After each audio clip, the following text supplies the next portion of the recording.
Salut à tous et bienvenue sur French Podcast, le rendez-vous où on décortique le français sans prise de tête. Je suis Charline, accompagnée comme toujours du très minutieux Emmanuel. Emmanuel, prêt à plonger dans les erreurs qui nous rendent la vie plus difficile ? Ah, totalement prêt. Enfin, aussi prêt qu'on peut l'être pour parler d'embarras linguistique. Et tu sais quoi, Charline ? J'ai carrément confondu sensible et sensitive lors d'un concours d'éloquence à la fac. Résultat, un jury qui pensait que je parlais de capteurs, pas d'émotion. J'en rigole aujourd'hui, mais sur le moment, j'aurais voulu disparaître. Mais justement, c'est ça qui fait qu'on progresse, les baffes linguistiques. Alors, question express à vous qui nous écoutez, en voiture ou au café. Quelle erreur de français vous effraie le plus ? On vous lira en direct la prochaine fois. Les fameux faux amis. Non, ce n'est pas juste un copain qui te trahit. C'est ces mots qui ressemblent à l'anglais, mais qui veulent tout autre chose. Par exemple, actually. Beaucoup pensent que ça signifie actuellement, alors que ça veut dire en fait. Oh attends, je vais t'avouer un truc. Premier séjour à Londres, j'ai demandé où était la librairie, alors que je voulais dire librairie.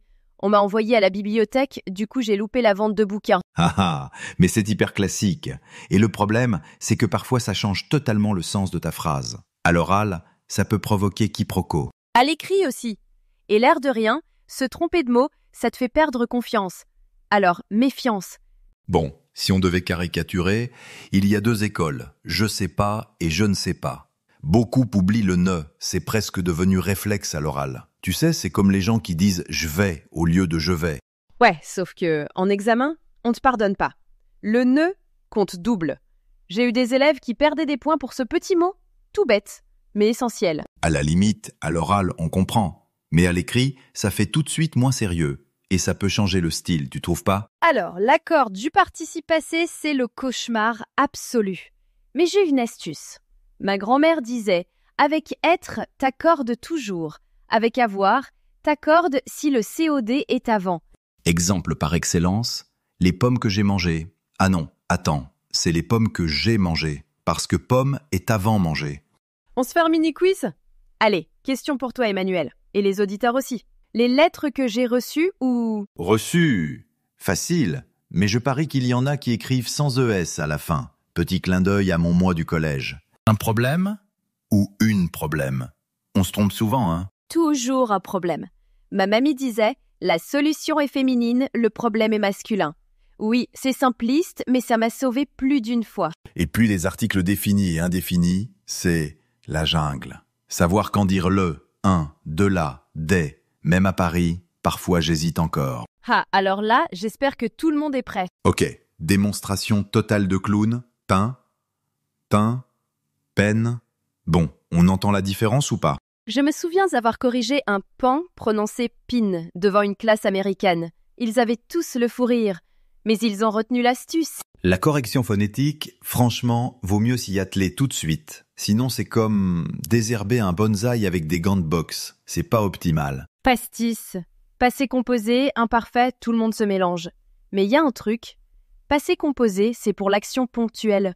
Imparfait, c'est cadre général ou habitude. Attends, je te fais ma version. Hier, j'ai mangé une pomme, action terminée. Mais quand j'étais petit, je mangeais des pommes tous les jours. Ah, imparfait. Pile ça. Et pourtant, on retrouve souvent l'erreur dans les devoirs. Comme si l'un pouvait remplacer l'autre. Alors celui-là, on confond tout le temps Y et en. Genre, j'y vais, c'est aller quelque part. Mais j'en veux, c'est du gâteau, par exemple. On improvise un petit jeu ? Emmanuel, je te dis une phrase, tu complètes avec Y ou EN. Tu penses à ton examen ? J'y pense. Facile. Tu croyais me piéger ? Bien joué. Et petit rappel, dans la négation, je n'y vais pas, on met le pronom avant le verbe. Les prépositions, ça me poursuit. On dit bien aller à Paris, mais aller en France. Y a pas d'exception ? Si, masculin, féminin, pluriel. Pour les pays féminins, en Allemagne, masculin commençant par une voyelle, en Iran. Les autres, au Brésil.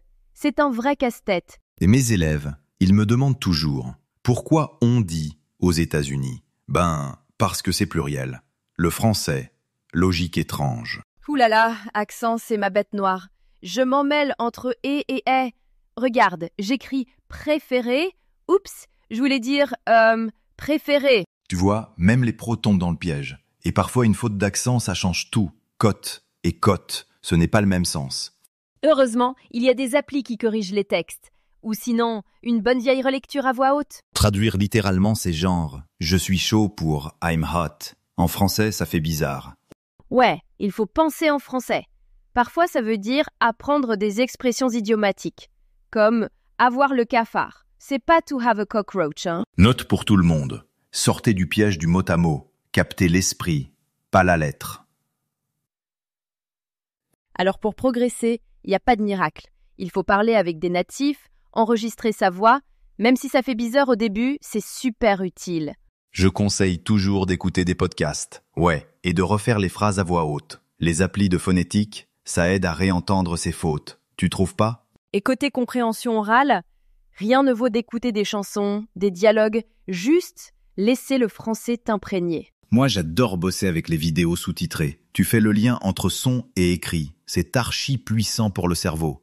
Et si vous pouvez, faites des échanges vidéo avec des natifs, même par appli, parce que le contexte, ça change tout. Pour l'écriture, faut pas viser la perfection directe.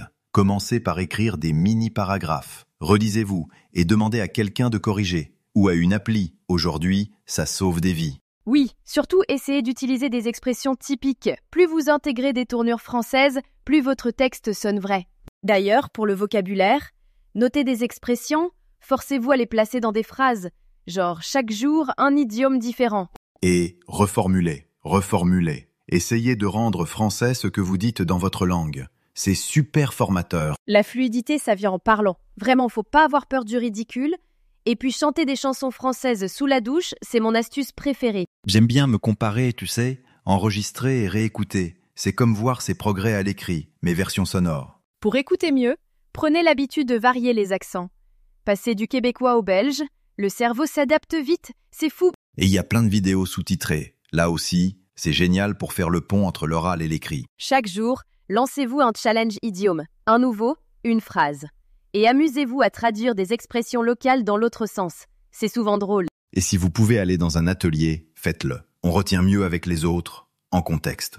Pour gagner en confiance, rien ne vaut les conversations, même imparfaites. Plus vous parlez, moins le stress grimpe. Croyez-moi. Et enregistrement, se réécouter, repérer où ça bloque. Puis, célébrer ses progrès. C'est important aussi. Le secret? S'imprégner d'expressions. Essayez de les glisser dans vos discussions. Même si c'est maladroit au début, c'est le chemin normal. Ah oui, osez reformuler, tester des variantes et chercher la correction de vos interlocuteurs, c'est comme ça qu'on progresse. Au quotidien, testez-vous avec des natifs ou en ligne. Franchement, aujourd'hui, on trouve des partenaires sur toutes les applis. Parlez et osez faire des erreurs. Et puis, comparez-vous à des enregistrements modèles. Voyez ce qui cloche, puis corrigez petit à petit.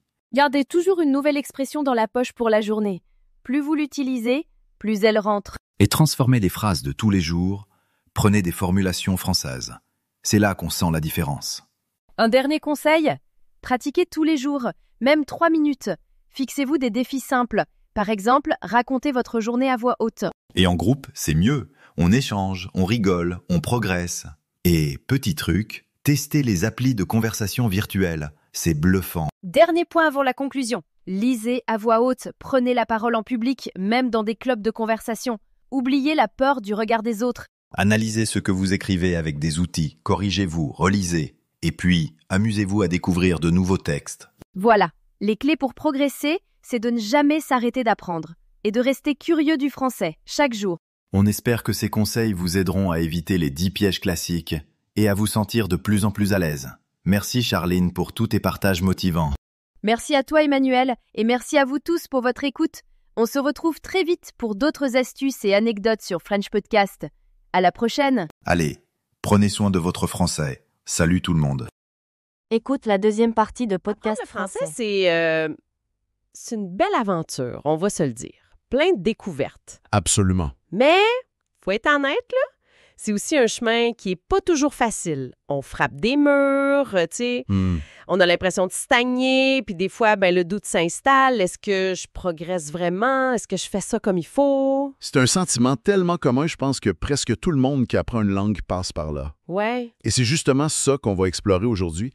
Les défis qui reviennent tout le temps, les pièges dans la méthode, puis ces moments de découragement là, qui peuvent arriver quand on apprend le français. On va plonger là-dedans, puis pour nous aider, on a différentes sources, des conseils d'experts, comme ceux de Français Authentique. Oui. L'air. L'objectif, c'est vraiment pas de décourager personne, au contraire. Non. C'est plus de décortiquer ces obstacles pour mieux les comprendre puis finalement mieux les dépasser. C'est ça. Identifier un piège, c'est déjà un peu le désamorcer, non? On va voir qu'on peut ajuster le tir. Notre mission, transformer la frustration en stratégie. J'aime ça. Alors, commençons par regarder les habitudes ou les approches qui peuvent nous ralentir. La première source, Français Authentique, elle parle d'erreurs de méthode, pas juste de langue. Oui. Puis une première idée forte qui sort, c'est l'impact négatif qu'on a sur nous-mêmes, notre propre jugement. Ah, ça c'est fondamental. Se concentrer sur chaque petite erreur, être toujours en train de s'autocritiquer sévèrement. Ça crée une anxiété, puis ça paralyse plus qu'autre chose. L'erreur, ça fait partie de l'apprentissage, là. C'est inévitable. C'est sûr. Bien sûr, il ne faut pas ignorer ces erreurs tout le temps non plus, parce que sinon, on stagne, on fossilise, comme on dit. Ouais. C'est un équilibre délicat, là. Faut voir l'erreur pas comme un échec, mais comme une information, une chance de corriger le tir. L'auteur du guide utilise une phrase qui frappe quand même. « Les seuls qui ne font pas d'erreur, ce sont ceux qui ne parlent jamais. » C'est pas mal ça. Ça remet les choses en perspective. Une autre erreur de méthode qu'on voit souvent, c'est comment on apprend le vocabulaire. Oui, l'approche classique de la liste de mots, toute seule, hors contexte, elle est critiquée. L'exemple du mot « charrue » pour un débutant, c'est parlant, hein? Est-ce que c'est vraiment utile au quotidien? Probablement pas. Pas vraiment, non. Apprendre des mots isolés sans voir comment ils s'utilisent dans une phrase, dans une vraie situation, c'est pas très efficace. Ni pour la mémoire, ni pour l'utiliser après. Alors, qu'est-ce qu'on fait? La recommandation, c'est plutôt d'être à l'affût. Chercher le vocabulaire qu'on rencontre dans des contenus qui nous intéressent vraiment.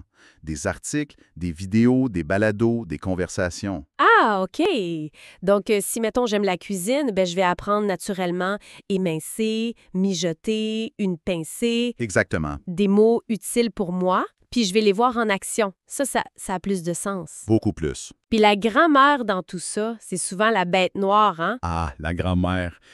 C'est essentiel, c'est le squelette de la langue, on peut passer à côté. Non! Mais la source, elle souligne le danger de juste faire ça, de se concentrer uniquement là-dessus. Une maîtrise parfaite des règles, mais sans vocabulaire pour dire ce qu'on pense ou sans pouvoir suivre une conversation rapide, ça mène pas loin pour communiquer pour vrai. Faut un équilibre. Puis comment on trouve cet équilibre si la grammaire nous rebute un peu? L'auteur suggère des pistes intéressantes, voir ça comme un système logique à décoder, un peu comme un jeu, mettons. OK. Ou appliquer le principe de Pareto, se concentrer sur les 20 de règles qui servent dans 80 des cas. Ça, c'est efficace. Le 80-20. C'est ça. Ou une autre approche, c'est l'apprentissage plus implicite. S'exposer à la langue, puis laisser le cerveau absorber les structures naturellement. Un peu comme un enfant, mais en étant conscient, là. Ça me fait penser à une autre erreur qui est mentionnée, traduire tout le temps dans sa langue maternelle. On sent bien que ça bloque, hein? Ouf, oui. C'est un réflexe tenace, mais c'est crucial d'essayer de s'en défaire. Pourquoi? Parce que chaque langue a sa propre musique, sa structure interne. Essayer de plaquer mot à mot sa langue maternelle sur le français, ça donne souvent des phrases boiteuses ou juste incompréhensibles. Stance. Le fameux « je commence à fond pendant 2 semaines, puis après, pouf, plus rien ». Ah, le piège de l'intensité qui dure pas. Tellement humain, ça. Oui. On est super motivé au début, on veut tout apprendre tout de suite, mais apprendre une langue, c'est un marathon, pas un sprint. C'est vrai. Viser, mettons, 20-30 minutes chaque jour, c'est beaucoup plus payant sur le long terme que des grosses sessions intenses suivies de longues pauses.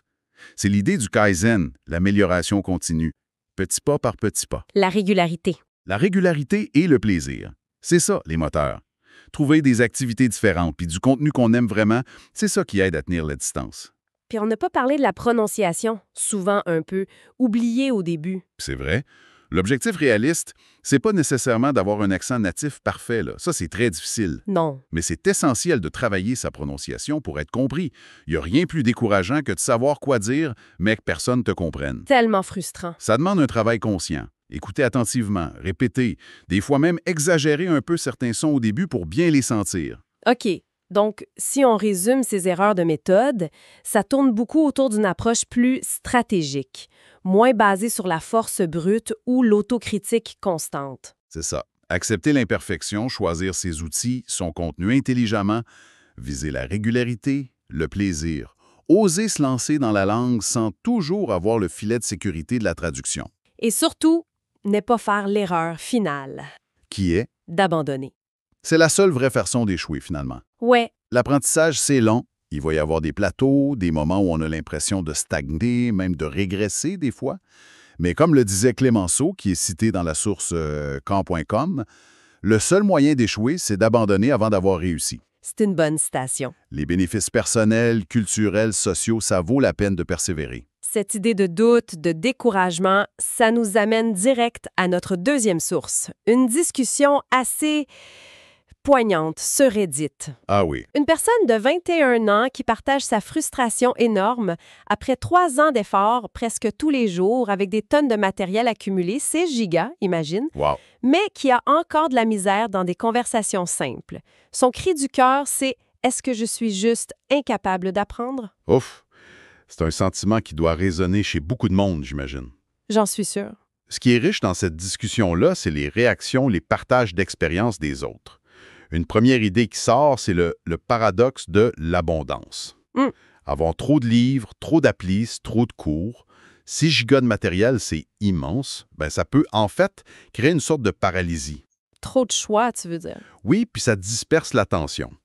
Plusieurs personnes suggèrent de choisir peu de ressources, mais de les utiliser à fond, vraiment les exploiter. Moins, mais mieux. La profondeur de comment on s'engage avec une ressource, ça compte plus que la quantité de choses qu'on survole. Et la régularité de cet effort concentré est aussi soulignée. 1 heure par jour. C'est bien, mais... C'est ça. Est-ce que c'est 1 heure de concentration active ou 1 heure où on est un peu passif? La nuance est importante. La discussion aborde aussi la question des aptitudes personnelles, avec un témoignage assez touchant d'une personne qui dit se sentir lente. Oui, et ça, c'est un point crucial. Cette personne reconnaît que apprendre quand on est adulte, c'est différent de quand on est enfant. Puis que la vitesse d'apprentissage, ça varie énormément d'une personne à l'autre. C'est vrai. Se comparer aux autres, surtout en ligne où on voit souvent juste les succès, ça peut être vraiment démoralisant. Son message, il est porteur d'espoir. Être lent, ça ne veut pas dire être incapable. Ça demande juste plus de temps, puis peut-être des stratégies différentes, plus adaptées à son propre profil d'apprentissage. Puis justement, cette personne partage qui a marché pour elle des trucs assez concrets. Effectivement, elle mentionne s'être concentrée sur la grammaire parce que ça collait à son esprit logique, l'utilisation d'Anki. C'est quoi Anki déjà? C'est un logiciel de carte mémoire basé sur la répétition espacée. C'est très, très efficace pour le vocabulaire. Ah, OK. Elle parle aussi d'immersion progressive dans les médias, en acceptant de ne pas tout comprendre au début, l'aide d'outils techno comme DeepL pour traduire avec nuance, Word Reference comme dictionnaire, des lecteurs audio ou e-book qui permettent de ralentir la vitesse. Des bons trucs? Poser des questions précises. C'est super intéressant de voir comment elle a vraiment personnalisé son approche. Tout à fait. Il y a aussi eu un débat sur la difficulté particulière pour les anglophones d'apprendre une autre langue. Est-ce que c'est plus dur pour eux? Oui, l'idée qui a été soulevée, c'est que l'anglais est tellement partout qu'un anglophone doit faire un effort plus conscient, plus actif pour s'immerger dans une autre langue. Alors qu'un non-anglophone, lui, il baigne souvent dans l'anglais un peu malgré lui. C'est une perspective, mais elle a été nuancée aussi. Comment? Apprendre une langue étrangère, ça demande un effort considérable pour tout le monde. C'est sûr. L'omniprésence de l'anglais facilite peut-être son apprentissage passif, mais apprendre activement une autre langue, ça reste un défi, peu importe notre langue maternelle. D'autres points importants de cette discussion Reddit. Oui, l'importance capitale de l'input. Consommer, consommer, consommer du contenu authentique. Lire, écouter, massivement. L'immersion, quoi? Essentiellement, oui. Faire aussi la distinction claire entre les compétences passives, comprendre, lire, qui se développent souvent plus vite, Oui. et les compétences actives, parler, écrire, qui demandent une pratique délibérée de l'entraînement. C'est pas la même chose. Pas pantoute. Et finalement, trouver son pourquoi, sa motivation profonde, intrinsèque. C'est ça qui va être le carburant pour passer à travers les moments plus difficiles. Ce fil Reddit, c'est vraiment une mine d'or, on dirait. Ça montre bien qu'on n'est pas seul à trouver ça dur parfois. Exactement. Puis qu'il y a plein de stratégies différentes qui existent. Passons maintenant à un autre type de piège, peut-être plus sournois, hein? Les faux amis. Ah oui? Les fameux faux amis, un classique. Ces mots qui se ressemblent, mais qui veulent pas dire la même chose entre le français et l'anglais. C'est ça. Notre guide en liste plusieurs, mais avant, juste pour le fun, il donne quelques exemples entre d'autres langues, pour montrer que ça arrive partout. Ah oui. Comme quoi? Comme gift, en néerlandais, ça veut dire cadeau, mais en allemand, c'est poison. Ah, mieux vaut pas se tromper, hein? Disons que ça peut créer des malaises. Ou embarazada en espagnol, qui veut dire enceinte, alors que le mot qui ressemble beaucoup, embarazada en portugais, ça veut dire juste gêné. Wow! On voit le potentiel de quiproquo. C'est clair. Puis pour en revenir au français et à l'anglais, c'est quoi les pièges courants? Le guide en liste plusieurs, puis ça touche des mots qu'on utilise tout le temps. Par exemple, les adverbes. Actually, en anglais, ça veut dire en fait, réellement. C'est pas actuellement qui veut dire now, currently. Non, ça c'est un classique. Eventually, finalement, à la longue, c'est différent de éventuellement, possiblement, peut-être. Des adjectifs aussi. Sensible en anglais, raisonnable, judicieux, puis sensible en français, sensitive, émotif ou même notable. Oui. Comprehensive, complet, exhaustif, c'est pas compréhensif, understanding, sympathique. Puis il y a celui qui peut être un peu gênant, excited. Exactement. En français, on va plutôt dire enthousiaste, impatient, ravi, parce que excité, ça peut vouloir dire agité ou même avoir une connotation sexuelle dans certains contextes. Faut faire attention. Bon à savoir. Autre exemple, rude, impoli, grossier en anglais, c'est pas rude, dur, difficile, sévère en français. Certains vont même jusqu'à avoir des sens contraires, c'est ça? Tout à fait.